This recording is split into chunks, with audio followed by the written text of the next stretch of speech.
Dokumentarec meseca Adijo tobačna.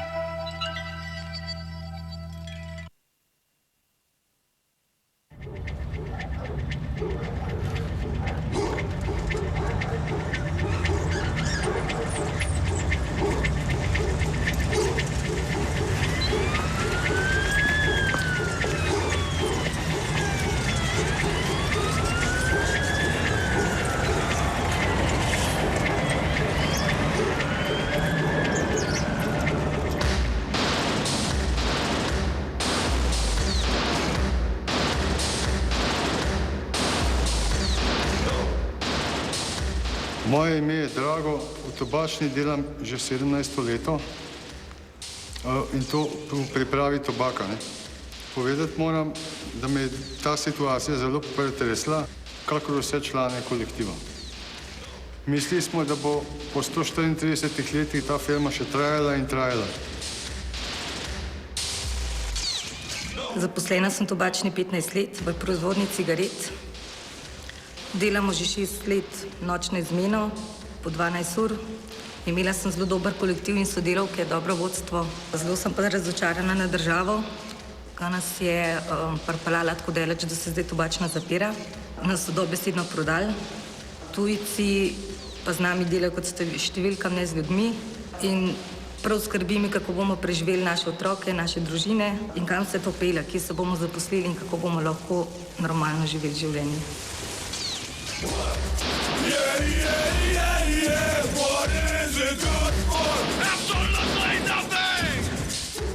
Sem v tobačni 17 let, sva žena oba zaposlena v tobačni Ljubljana.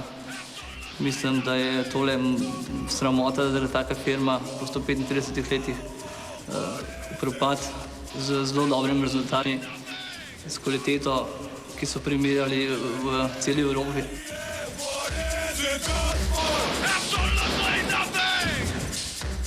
First 2 years of my stay in Tobačna Ljubljana were by far happier than the last half of a year, because it is a very sad development. It is very sad for the people, and of course it is very sad for all of us, all those who stay in the company. Between arguments, on the one hand, we have a lot of qualitative arguments. The motivated skill force, the highly trained people, the very good production, the high quality we have, on the one hand, but they are qualitative arguments. On the other hand, we have quantitative arguments. And behind quantitative arguments, you have money. It is a very sad story for me personally, after 133 years, to close down the production. It is a sad story and I'm by far not happy, but I have to accept it. Kako naprej? To se vsi sprašujemo. Kaj bo z novimi službami? Ne ve nihče. Mislim, da je redko kdo, da je si že mogoče našel ali pa sicer vsi smo že začeli delati na tem, da si iščemo nove službe. Samo se vidimo, kakšna situacija v Sloveniji, gremo v Evropo, to skozi ponavljajo. Mislim, da smo zelo zavedeni glede tega vstopa v Evropo.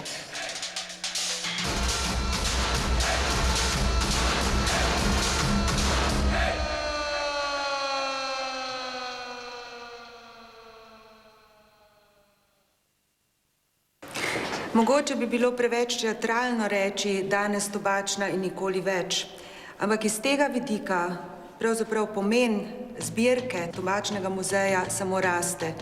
V tej zbirki je sedaj koncentrirano več kot 130 let zgodovine neke tovarne, ki je v veliki meri zaznamovala tudi življenje v našem mestu.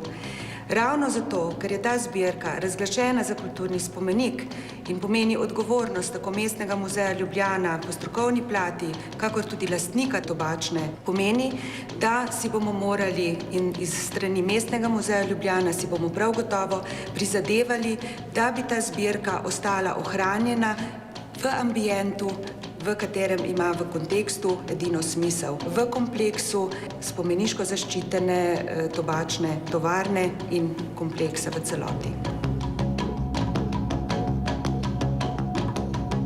Danes se vse premalo zavedamo, kaj je pomenila in kaj še danes pomeni tobačna tovarna, ne samo kot delovišče in zdaj tragedija delavcev, ampak tudi kot izjemen urbanistični kompleks v Ljubljani poznega 19. stoletja.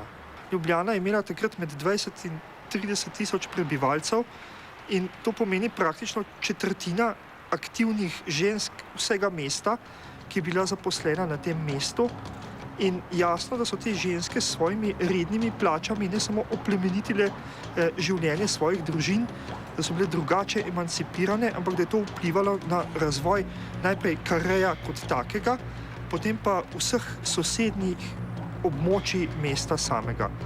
Tržaška cesta se še danes začenja tik pred tobačno tovarno in tudi zaledje, ki je na starih razglednicah in vedutah Ljubljane popolnoma prazno, ozemlje med železniško progo in robom Rožnika, je danes urbanizirano tudi po zaslugi pridnih delavcev tobačne tovarne. V 50. letih 19. stoletja je bila dograjena tako imenovana južna železnica, ki je povezala tedanje glavno mesto Dunaj s pristaniščem v Trstu. Za Ljubljano je to v naslednjih letih pomenilo, da jo je prizadela velika gospodarska kriza. Občinski svet se je s to problematiko veliko ukvarjal in prišli so na idejo, da bi v Ljubljani ustanovili tobačno tovarno. Zaradi pristanišča, ki je bilo povezano z železnico do Ljubljane, bi bil pretok surovin relativno poceni. Bilo je veliko zaradi brezposelnosti poceni delovne sile, Kranjska pa je zaradi tega, ker do takrat tobačne tovarne tam še ni bilo, obetala tudi veliko tržišče. No, šele 1871 je Dunaj tej prošnji ustregel in nastala je tobačna tovarna. Leta 1873, ko je začela delovati tobačna tovarna v Ljubljani, je bil čas velike industrializacije v takratni Avstriji, v takratni avstrijski polovici Habsburške monarhije, ki je nekako privedla tudi v naše kraje vrsto nove industrije. Njimi je bila torej tudi tobačna industrija. Vprašamo se mogoče, zakaj ravno Ljubljana kot mesto, kjer se je postavil tak velik industrijski objekt. Nedvomno je bil to rezultat ne samo lokalni, ampak tudi strateško-gospodarski. Namreč vedeti moramo, da je bil bližina Trsta kot uvozne luke za tobak, ki so ga uvažali iz Združenih držav Amerike. Na drugi strani južni del Avstrije takratne ni še imel tobačne tovarne in takratna gospodarska politika je bila v tem svojstvu, da se ustanavlja tovarna tam, kjer je tržišče, ne tam, kjer je surovina. Zgodovina tobačne tovarne v teh zadnjih 130 letih je sestavljena iz niza osebnih zgodb. V našem muzeju smo uspeli zbrati kar nekaj od njih. Tole je primer Bale, ene od cigararc, ki se je poročila v 30 letih 20. stoletja. Zelo je bilo pomembno po njenem pričevanju, da je bil porcelan oziroma steklovina kupljena pri znanem ljubljanskem trgovcu Kolmanu, da je bilo posteljno perilo doma izvezeno in z občutkom lepega. Usoda te cigararce pa je pravzaprav kar značilna. Že njena mati je bila delavka v tobačni tovarni, očeta je ta delavka izgubila med Prvo svetovno vojno. Ko se je v 30 letih poročila, potem, ko sta z materjo zgradili hišo v Rožni dolini in zaživela normalno, srečno življenje, kot mi je rekla, pa je prišla druga svetovna vojna in v drugi svetovni vojni je tudi ona, kot njena mati, izgubila moža. Tobačni sem zaposlena 21 let, delam v proizvodnji cigaret. Novica o zaprtju tobačne me je zelo presenetila. Smo 5-članska družina, s tem, da je mož brezposeln, je na zavodu za zaposlovanje. Ne vem, kako bo naprej službo, sicer si poskušam nekaj iskati, samo so zelo slabe možnosti. Odpravnine sicer dobimo, samo to ne odtehta vsega tega, ker pač redne zaposlitve, rednih mesečnih dohodkov. Ko nas je kupil tujec, so nam obljubljali nebesa in kako nam bo lepo. Niso pa povedali, da bo v 10 letih to naš konec. Tako da zdaj, po 26 letih dela, sem počasi na cesti. Ravno tako je na cesti moja žena, ki je šla firma njena isto tako stečaj pred parimi meseci in vzdržujeva oba še dva otroka, ki se šolata. The situation today in the cigarette industry in Western and Central Europe is as such.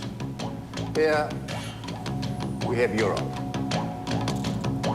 Here we have Slovenia.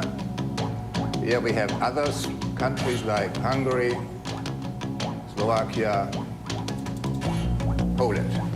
The situation in all these countries is characterized by overcapacity. That means we have more capacity than we utilize. Partly that is due to the decreased consumption of cigarettes in this part of the world. And that is, of course, partly the result of the ongoing anti-tobacco campaign, which is imposed by different organizations, by government, to reduce consumption of cigarettes. And, yes, consumption is going down, which is a part of the fact that we have overcapacities. Zelo kruto je država naredila z nami, da smo se prodali tujcu. Že to je bila, mislim, da poglavitni začetek tega našega propada. Proizvodnja teče še vedno, čeprav že vsi vemo, da se zaključuje vse skupaj in da bomo ostali brez rednega delovnega razmerja, brez rednih osebnih dohodkov mesečnih. Žalostno je, da do tega prišlo. Sicer bi naše vodstvo moglo malo gledati tudi na stare delavce, ampak tega pač ni. Zakon je za vse enak. Kdo se bo znašel, bo imel službo, kdo pa ne. So, if we now look into Tobačna Ljubljana, we have a capacity of some 12 billion cigarettes. Out of that, we use on average 6 billion on a yearly basis, which means we have a double capacity than we utilize. Overcapacity, and that is clear for all industries, means extra costs. Now, these extra costs are acceptable because until now, importing cigarettes into Slovenia will impose an import duty of 45%. By May 1st this year,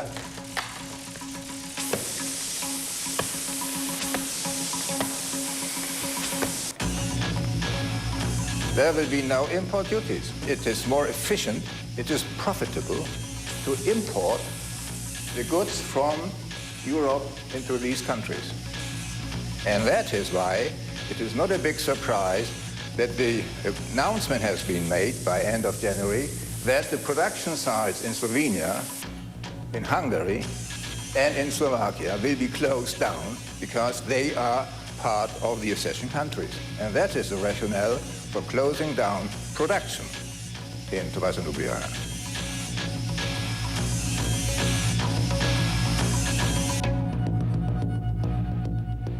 Tobačna tovarna v Ljubljani je bila še daleč v 20. stoletje ena največjih tovarn v mestu, v začetku tudi na Krajinskem in hkrati tudi v avstrijski dobi tretja največja tovarna v avstrijski polovici monarhije. Mesto je v začetku 70. let imelo kar dovolj brezposelne delovne sile, kajti tukaj so bile v ozadju tudi določene gospodarske spremembe, ki so vplivale na propad raznih obrti in rokodelstev.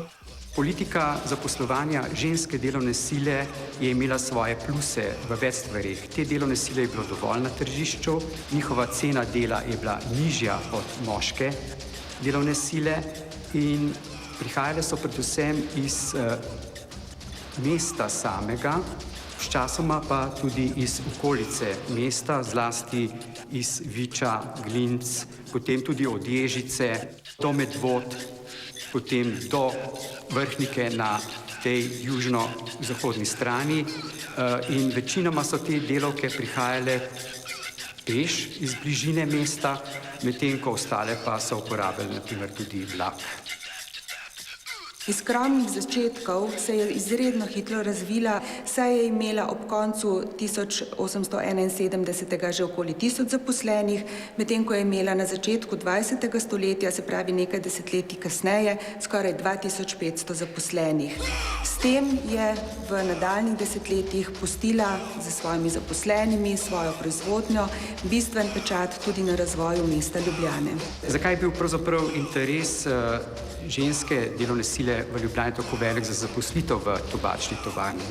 Nedvomno so na to vplivale razne ugodnosti. Čeprav je bila plača nižja, so pa imele druge bonitete, kot so na primer socialno zavarovanje, varstvo otrok, ki na začetku 20. stoletja ustanovijo tudi otroško zavetišče v tovarni. Imele so svojega zdravnika oziroma celo 2 zdravnika. Potem so imele pokojninsko zavarovanje. Imele so ugodnosti glede dopusta in še bi lahko naštevali te ugodnosti, kot je na primer tudi imeli so sanitarije s kopalnicami, imele so menzo, kjer so dobivale malico in kosilo in tako dalje. Tobačna tovarna v Ljubljani je ves čas veljala za tako imenovano družinsko tovarno. To pomeni, da so se v njej zaposlovale generacije in ker je bila večina zaposlenih, med njimi žensk, več kot 85%, to pomeni, da se je zaposlovala predvsem ženska linija družin. Tisto, kar smo skušali v našem muzeju delno rekonstruirati, je predstavitev cigarrc. Cigarrce so bile tiste, ki so bile v Ljubljani najbolj znane, delavke tobačne tovarne, in to ni bilo nič nenavadnega. Dejstvo je namreč bilo, da je 19. stoletje stoletje cigar in da je bila največja proizvodnja ob vseh ostalih izdelkih v ljubljanski tobačni tovarni prav izdelava cigar, med njimi najbolj značilnimi vržinkami. V čem so bile cigarrce tako različne? V tem, da so bile zelo pogosto finančni vir, s katerim so skrbele za svoje družine, pa tudi za šolanje, recimo nečakov, saj je bila kar 1/3 med njimi neporočenih. Tisto, kar jih je opredeljevalo, je bila tudi precej visoka zavest in so bile organizirane v 2 sindikatih. Za svojimi zahtevami so tako recimo v začetku 20. stoletja uspele, da so s tem dejansko skrbele tudi za neko družabno življenje, ki jim je olajšalo drugače precej težke delovne pogoje.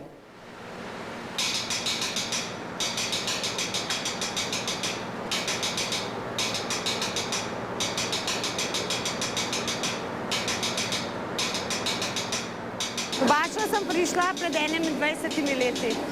Plače so bile redne, dobili smo regres. Bil je naš drugi dom v bistvu. Zato nam je vsem skupaj hudo, ker bo proizvodnja šla stran. Na zavod bomo šli. Ja, stiska je velika, zaradi tega nas je le velika skupina brez službe in v naši skupini se veliko pogovarjamo okrog teh ponudb za službe, in prek interneta, prek kadrovske službe nam pošiljajo po elektronski pošti in delavkam vse povem in malo se pogovarjamo okrog tega problema našega. Ponujajo nam službe, da nam bo nekaj odpravnino, kar je lepo od njih, ne moram reči, da ni. Sicer nam bo država veliko brala, čeprav bomo na cesti, tako da nekako bomo iskali službe, kar nam zdaj ponujajo, nam take službe ponujajo, ki so zelo slabo plačane, tako da s takim plačam bomo zelo težko živeli naprej. Da sedaj, ko se nam približuje Evropska unija, to čaka še mnogo drugih podjetij, ki se danes tega še niti ne nadejajo in mislijo, da so uspešna, ker uspešni smo konec koncev bili tudi mi. Saj tako so kazali naše, rezultati. No, there was no impact from government or from City Hall to review that announcement after it has been made. But I know that, of course, public opinion is not very much in favor for Tobačna Ljubljana, because many people and organizations were hit by surprise. Now, I think you have to understand how it works in public listed companies in the UK. An announcement has to be made to the stock exchange because stock exchange represents the shareholders.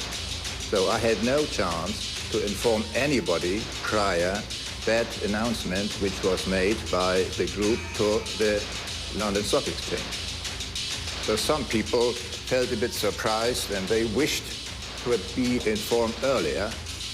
But I was not in the position to do so because these are the rules with the stock exchange listed companies. I was asked by two ministers to come to the office and to explain the situation, which I did.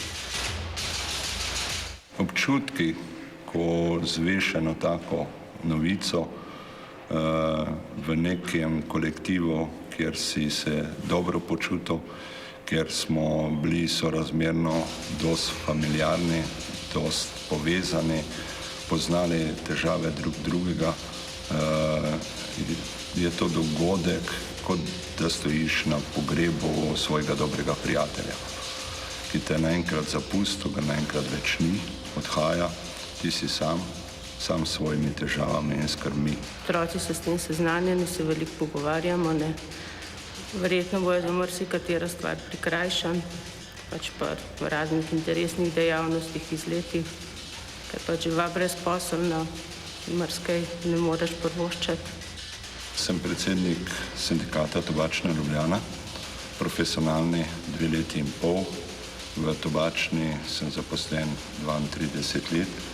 V prejšnjih obdobjih sem pač delal na vzdrževanju, v remontni skupini, bil sem 14 let tudi vodja enote za izdelavo cigaret in filtra. Na koncu sem pristal v tej nehvaležni funkciji predsednika sindikata v tem, bom rekel, zelo težkem času, kjer se je od sindikata pričakovala velika vloga, posebej v smislu zaščite zaposlenih. Meni zdaj pripada 150 dni odpovednega roka, pol bom mal na zavod, ko bom 50 stara, mi pripada leto pa pol zavod, 4 leta pa pol bom mogla sama plačati, da bi prišla do penziona. Ne moram opisati, kako je bilo na tem zboru vseh zaposlenih, tudi tistih, ki so vedeli, da ostajajo, se pravi pretreseni, tihi, vase zaprti, takoj je vsak pri sebi razmišljal, kaj pa zdaj z mano. Jaz sem na spisku tehnoloških viškov, imam še 5 let do upokojitve. Po končanem odpovednem roku v tobačni odhajam na zavod za zaposlovanje, bo pa pač potrebno še kakšno zaposlitev poiskati. Vendar je to malo verjetno.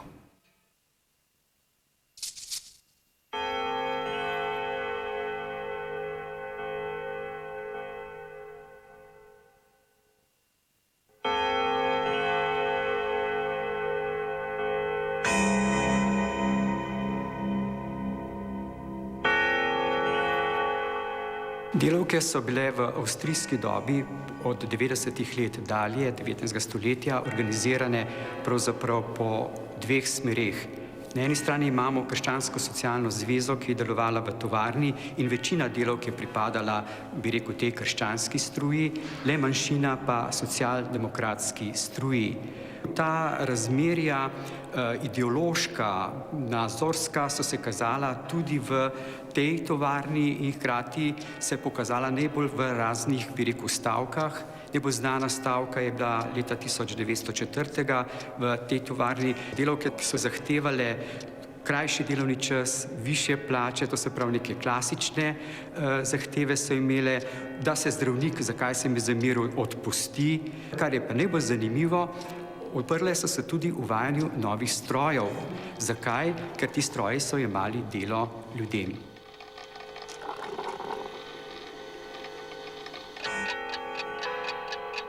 V vseh teh bojih je slovenski delavski razred skupno z jugoslovanskim ustvaril pogoje za svojo lastno osvoboditev pred izkoriščanjem in zatiranjem.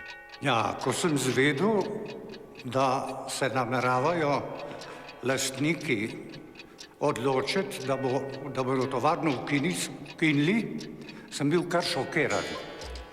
in nisem moral verjeti. Prav slovenskemu delavskemu gibanju zgodovina določila najvišje in najčastnejše mesto v odločilnem boju za osvobojenje naroda izpod tujih jarmov. Ja, tudi mene je ta šokantna novica pravzaprav zelo prizadela, tako kot celo Slovenijo. Da ne govorim o tistih, ki nas je še posebej prizadela, ki smo bili tam pač zaposleni. In predvsem te, ki so še danes tam zaposleni. Ampak žal je to tako, kot je nekdo rekel, Tobačna je bila pač prva žrtev privatizacije in danes prva žrtev globalizacije. Vendar pa na te uspehe in na sedanje stanje ne smemo gledati samo skozi prizmo tistega, kar je bilo včeraj, ampak tudi skozi prizmo tistega, kar naj bo jutri. No, takoj, ko sem zvedel, da bo Tobačna ukinjena, sem sam pri sebi rekel, no, pa je prišlo do tistega časa, kot sem ga pravzaprav predvideval že 97. leta, ko sem šel predčasno v penzijo. Malo sem bil prehranjen, ker sem z dobrimi občutki šel ven. Verjetno bi bilo pa veliko slabše, če bi šel zdajle, če bi čakal do polne penzije. Glede na dolga leta, v kateri sem preživel v Tobačni, me je dobesedno stisnilo in v srcu in v želodcu. Občutki, ki so bili takrat prisotni v duši in telesu, se skoraj ne morejo ponoviti. Od časa do časa se pri nas pojavljajo bodisi doma ali pa iz tujine glasovi, ki skušajo dati besedama samoupravljanje in demokracija drugačen smisel, kot ga imata besedi revolucija in socializem. No, vojna je zmerom huda stvar in tudi ta druga svetovna vojna je bila huda. V tovarno sem prišla spomladi leta 1942. Takrat so sprejeli kar precej delavcev v proizvodnjo. Bile so vmes tudi take dekleta, ki so imela celo visoko izobrazbo, ampak ni bilo služb, je pa vsak sprejel, kar je pač dobil. Ne? Jaz osebno sem bila dodeljena v sortiranje tobačnih listov. Takrat je bilo to še ročno in se je to kar precej kadilo, posebno, če si delal za slabše vrste tobaka. Ne? In smo bili res vsi rumeni kot Kitajci. Ne? In to je šlo tako iz dneva v dan. Pa na vsezadnje nam to niti ni bilo težko. Glavno, da smo imeli delo. Tudi bombardirana je bila. Takrat sem bila jaz slučajno doma, ker je bilo tako, da smo delali večinoma po noči, ker je bilo čez dan preveč alarmov. Potem pa proizvodna ni skoraj nič naredila, ker smo v zaklonišča hodili. Ne? Nekaj jih je pa bilo in tistih je tudi precej bilo mrtvih. Ne? Ja, 47. V Tobačno tovarno sem prišel slučajno, tako kot se slučajno zgodi na svetu vse. Lahko bi bilo to čist nekaj drugega, ampak tako je pač bilo. Oglas je bil v časopisu, da v Tobačni tovarni potrebujejo 10 računskih uradnikov. Jaz sem mislil, ko sem gimnazijo končal, da bom šel na slavistiko, ampak je bila že univerza zaprta, to je bilo leta 1943. Nekako sem se potem vseeno navadil, da sem ostal v Tobačni tovarni. In tako so me potem takoj izkoristili, da so me poslali v Zagreb za nekakega laboranta, da bomo nekaj proučevali glede vlage tobaka pa tako naprej. Tam mi je inženir Deželič razložil, kaj pravzaprav sploh v Tobačni tovarni delamo. Ko da sem jaz prišel nazaj v Tobačno tovarno kot pomožni laborant in sem tam potem ustvaril en tak majhen laboratorij in po celem procesu spremljal vlago tobaka. No, v teh svinčenih letih takrat se sploh ni govorilo. Ne? Svinčena leta, tale naziv se je potem pozneje pojavil. Mi nismo beni svinčenosti nič čutili. Ne? Prvič smo bili mladi in mlad človek ne gleda preveč črno na stvari, niti kaj hudega ne misli dosti. Ne? Zraven tega smo bili veseli, da je vojne konec, potem se je pa tudi ta naš tovariš Ambrož takoj začel s tem kulturnim društvom in smo se tukaj na res, kar se da, vsi angažirali. Ne. Pa proslave smo že imeli, sam potem so hoteli, da bi to bilo vse malo bolj strokovno. No in zaradi tega smo šli takrat na Bled, na recitatorski tečaj. Poučevali so nas pa Duša Počkaj, Franček Rohaček, Vika Grilova, pa režiser France Jamnik. Bili smo pa na Bledu ene 3 tedne. Nič se nam ni zdelo težkega, tudi udarniško delo ne. Veseli smo bili, da smo skupaj, pa da včasih zapojemo, pa tudi, če smo bili lačni.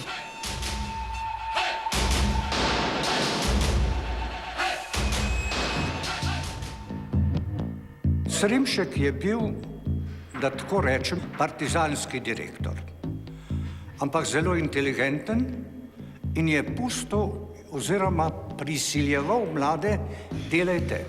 Pri njem smo imeli podporo. In čeprav ni imel sicer izobrazbe, ampak je bil pa široko razgledan, v redu, nikogar šikaniral, nič domišljal, tako da se je ne sam z mano, tudi z vsemi ljudmi zelo dobro razumel.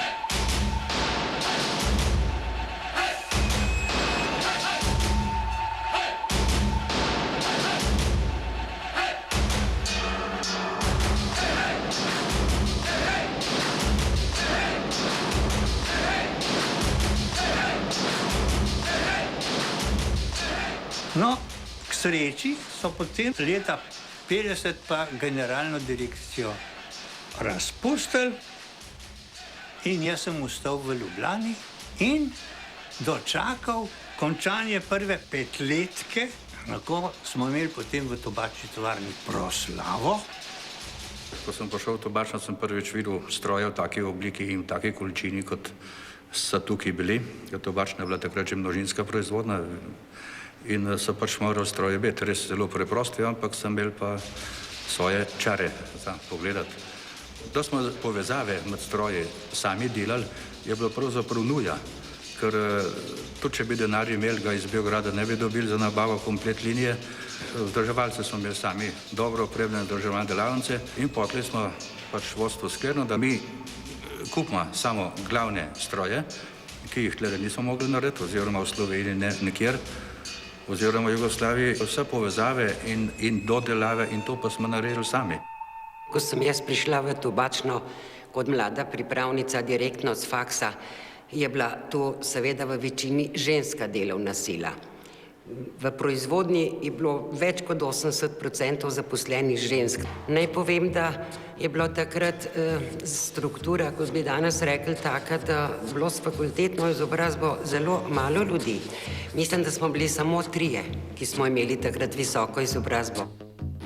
Tobačni izdelovalni so takrat izdelovali 10 vrst cigaret, potem so izdelovali cigare, 1-2 vrste dobrih, boljših so rekli, čeprav so bile najslabše vrste na celem svetu, pa kratke domače iz našega domačega vojvodinskega tobaka. Potem so izdelovali še žvečilni tobak, na poseben kolovrat se je to predlo in se zavijalo kot sveče, pol kila je en tak pakelj svagov, No in poleg tega so delali potem pipen tobak, tobak za zvijanje, torej rezan tobak se je reklo, in pa nostanc. Tega so včasih proizvajali v tobačni tovarni v Ljubljani 60 ton. Nazadnje smo mi leta 60 ali 62 proizvedli 3 tone za celo leto tobaka, ki ga pa ni pravzaprav noben v Sloveniji več, ker je tu šlo edino v švercu za Italijo. Jeseni leta 56 je bil tale stroj na zagrebškem velesejmu, prav tale. In pokojni zdaj že direktor Srimšek je z Luko Leskošem, ki je bil takrat minister za industrijo, mislim nekaj takega, uspel, da ta stroj ni šel nazaj v Hamburg, tam je bil narejen, ampak je prišel v Ljubljano. No, in takrat so se potem pa začele izdelovati cigarete. So bile takrat silne težave. Prvi v Jugoslaviji smo dobili stroj za spajanje s filtrom. Težava je bila v tem, da ni bilo filtra. Filter je bilo treba uvažati. Kaj bo filter cigareta? To ni več prava cigareta, ne? Recimo konkurenca je eno parolo ven izdala, da to je cigareta tako, kot če se skozi šipo poljubljaš, recimo. To je bil en tak slogan, ki je konkurenca potaknila. Samo nič ni pomagali, mladi so segali po filter cigareti. Potem so pa začeli nabavljati pakirne stroje z mehkim pakiranjem. Prvo leto je proizvodnja teh cigaret tako hitro rasla, da smo prišli na dnevno proizvodnjo tudi do 80 000. Takrat, ko smo delali 57, je bil to velik cirkus. Zrenjšek se je tako smejal. Tisti moj inšpektor je prišel, je rekel, da dajemo tobak, narkotike, marihuano ali ne vem kaj. Ja, zgodilo se je tudi, da je na trgu začelo primanjkovati naših cigaret iz različnih razlogov, ni važno kakšnih. In ker so zaposlene ženske delavke v proizvodnji že itak prej delale vse dneve in tudi v sobotah se je delali občasno, ko se je dogodilo, da bi morali tudi v nedeljo delati in da bi te zaposlene vendar imele tudi nekoliko počitka, smo se odločali, da bomo ženske iz administracije in iz pisarn šle pomožna dela pomagati delati v proizvodno. Tudi jaz sem delala, čeprav sem imela takrat že vodstveno delovno mesto in sem bila, recimo, jaz sem delala v popoldanski zmeni od 2 do 10 zvečer, moram priznati, zvečer zelo utrujena, ker nisem bila navajena tega dela, sem imela tudi otekle noge. Potem se spominjam, ko je bil odmor ob 6, ko smo šli čez dvorišče na malico, sem bila enostavno gluha. Nisem nič slišala od ropota. Ko sem naslednji ponedeljek prišla pač v službo, na takratnem kolegiju, je bilo bolj malo žensk, če nisem bila edina, sem pač povedala, kaj pomeni delati v proizvodnji 8 ur, kot je prisili tudi norma. In sem med drugim tudi omenila, da sem imela pač zatekle noge od tega fizičnega napora, pravzaprav, ki ga nisem bila vajena. In takrat so mi možakarji rekli, joj, ne govoriti o tem, da ti je bilo tako, da si imela otekle noge, to ne bomo nič govorili. Ker sem delal na vzdrževanju, kot elektrovzdrževalec, sem imel ogromno stikov s temi ženskami. Prijetno se me presenečale s svojo pridnostjo, inovativnostjo in včasih so opazovale mene, ko sem popravljal stroj.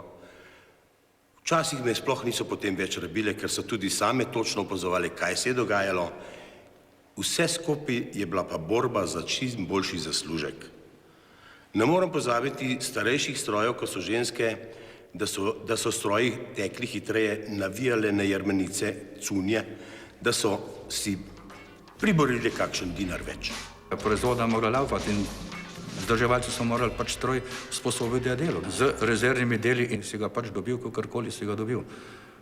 Tudi prešvercati ga bilo treba, gotovo. Če se pa zastražili okoli, da nisi mogel uradno nositi. Jaz sem prihajal v tovarno približno ob 20 do 6. Vedno sem šel nasproti, kot je tekel tehnološki proces.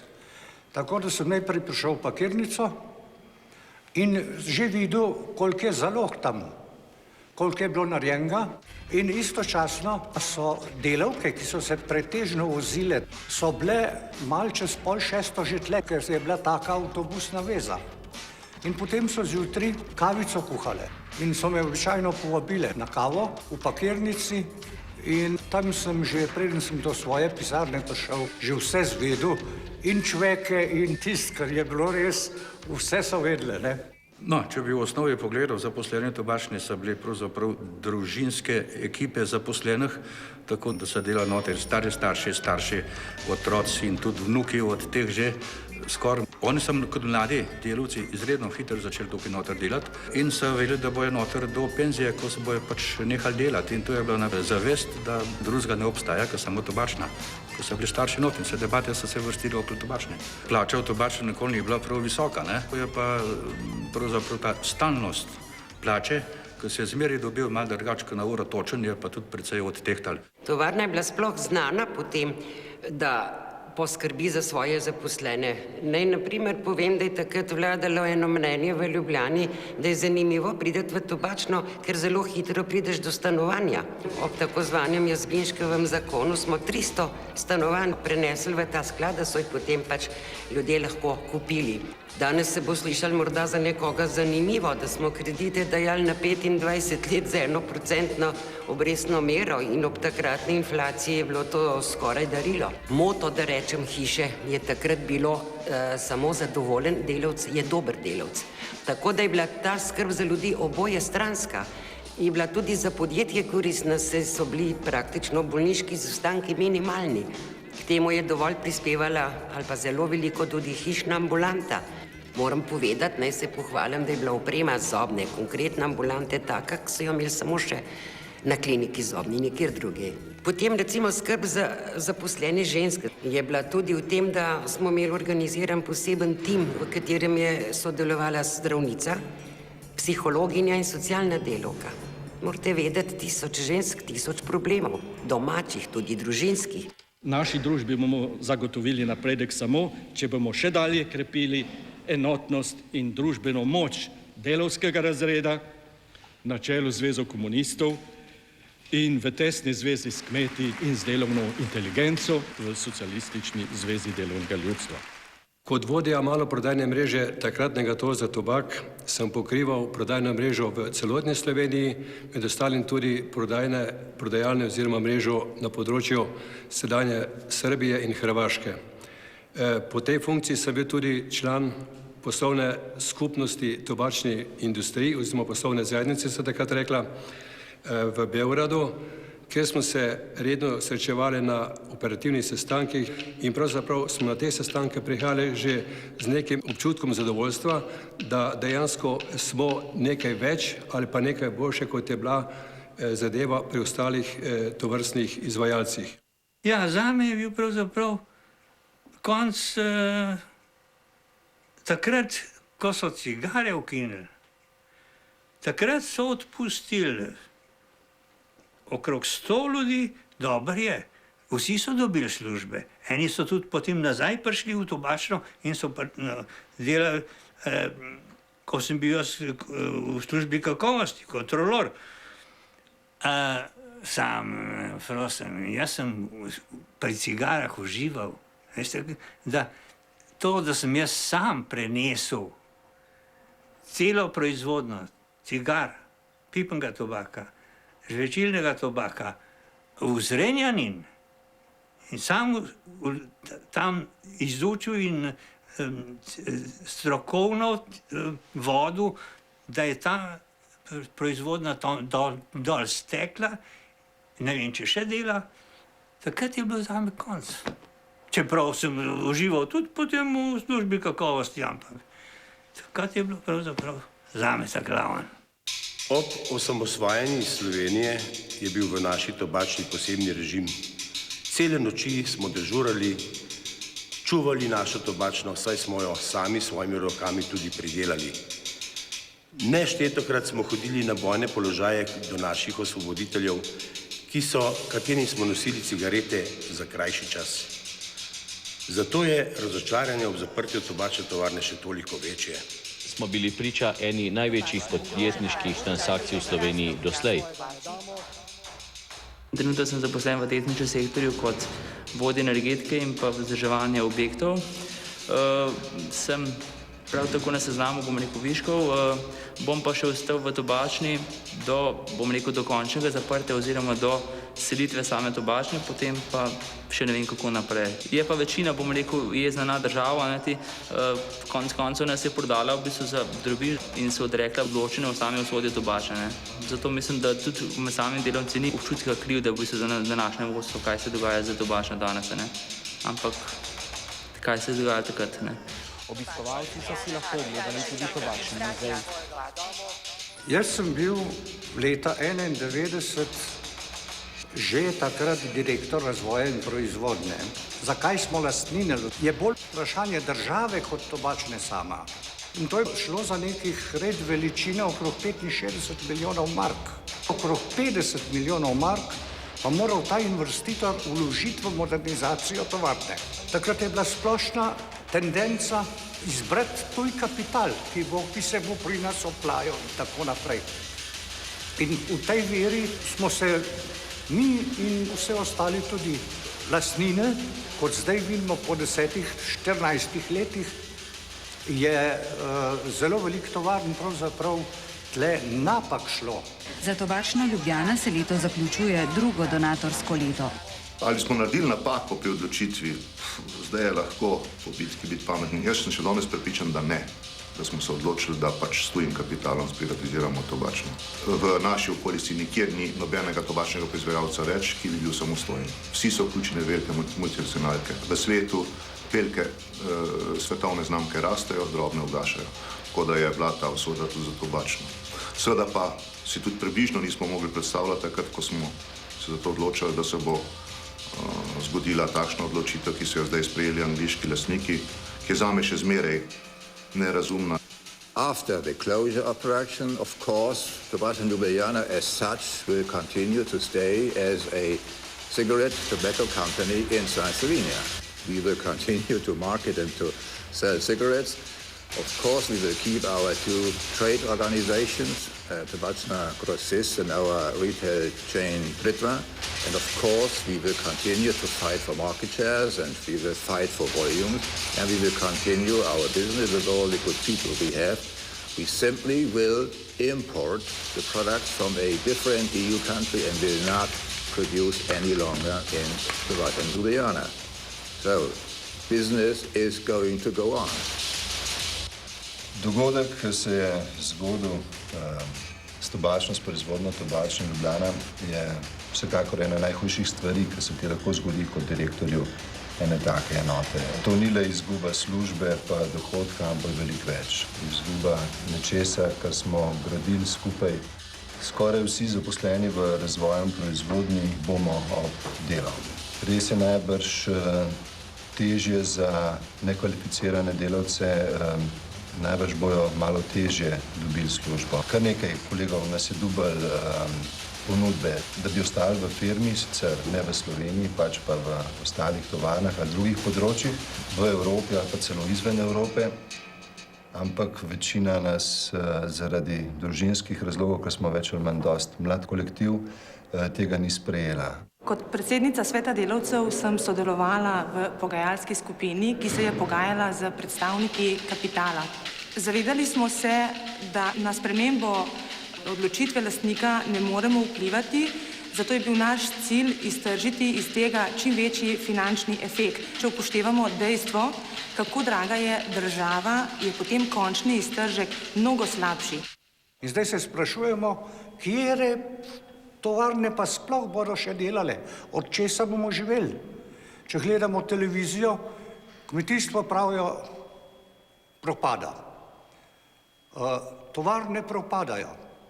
Ja, odkje? Jaz sem ženo pred nekaj dnevi govoril ravno na to temo. Ja, prav, imamo pokojnino, ampak dokdaj bomo imeli, če vsi ljudje na cest, kot kje bo pa dan prišel pokojninski sklad. Danes se vse premalo zavedamo, kakšno izjemno urbanistično posebnost in tudi izziv, ne samo za kulturo, ampak tudi za urbanizem sam in gospodarstvo, lahko pomeni tobačna tovarna. Problem, ki se nam ponavlja v Ljubljani že nekaj, lahko rečemo, let in celo desetletje, odkar smo začeli urejati posamezne kasarne, kaže, da je ne samo Ljubljana, ampak Slovenija kot celota premalo pripravljena na take izzive in da ne sledimo tudi tujim zgledom, ki znajo iz takih kompleksov narediti izjemne centre. Ne samo kulturne, čeprav se tudi kulturni centri pojavljajo v takih kompleksih, kot je poznamo vsi Tate Gallery v Londonu, ampak gre lahko tudi za izjemno prenovo v stanovanjski ali pa v gospodarski kompleks. Vedeti moramo tudi to, da ima ta tovarna neko svojo tradicijo, neko svojo podobo, ki jo ohranjamo tudi za tobačnim muzejem, v katerem snemamo tole oddajo. Hkrati imamo ohranjeno tudi arhivsko gradivo te tovarne, tisto glavno gradivo, ki ga hrani Zgodovinski arhiv Ljubljana, in nedvomno bi morali ohranjati, če tovarne ne bo več, vsaj ta spomin na to, ne samo zaradi cigaret, ne samo zaradi kajenja, daleč od tega, ampak predvsem zaradi te kulturne, bogate kulturne dediščine, ki jo je ta tovarna dala mestu. Konec koncev poslopja predstavlja danes kulturno dediščino, stroji, gradivo arhivsko sem že omenil, in to je tisto, kar bi morali ohranjati tudi v bodoče. Če pogledamo še danes katerikoli zemljevid Ljubljane, je tobačna kot celota še vedno neka izjemnost in na to moramo poudarjati še in še, zato da bi vsem tistim, ki so za to zadolženi, od politikov, ki stanujejo v bližini, do tistih, ki stanujejo v Murglah, dokazali, da tu ne smemo postopati slučajno, kot se dogaja samo po televiziji ali pa po časopisih, danes odprta, jutri zaprta tovarna. Še enkrat poudarjamo, gre za neko kontinuiteto življenja mesta, ki traja bližje 150 kot 100 letom. Nisem si pa nikdar mislil, da bo tako eminentna fabrika, bi rekel, s tako tradicijo, več kot 130 let, jo enostavno ukinili. To je nemogoče.